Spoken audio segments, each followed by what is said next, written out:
Samantha Lukey and the workers at Family Services Illawarra are at the coalface of domestic violence in Shellharbour. We don't just work with physical assault, so domestic violence is very much about social control and the use of power, so one person holding power over another. With more than 30 families from Shellharbour currently using their support services, the staff have their hands full. The domestic violence cases are spilling into other programs. We know that in the last financial year we had about 75 referrals into staying home leaving violence for the Shellharbour local government area, but we can't take them into that program, so they generally will come into the Child, Youth and Family program. It comes as no surprise to Samantha that numbers are on the rise.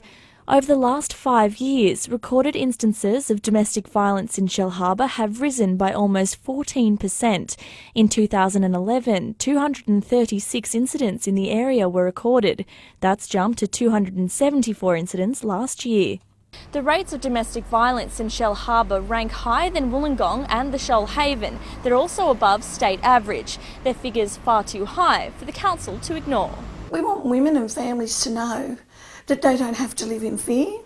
They don't have to live with that fear of violence. Tonight, Shellharbour Council will table a draft plan to curb rising rates of domestic violence in Shellharbour. We can highlight the issue of domestic violence. We can work with the government agencies, community groups and the community to find ways to resolve those issues and make it a better place for our community. It's fantastic. It's a really strong message to the community that domestic violence is happening and that we are taking responsibility as a community to work to address it. Sydney Pead, WIN News.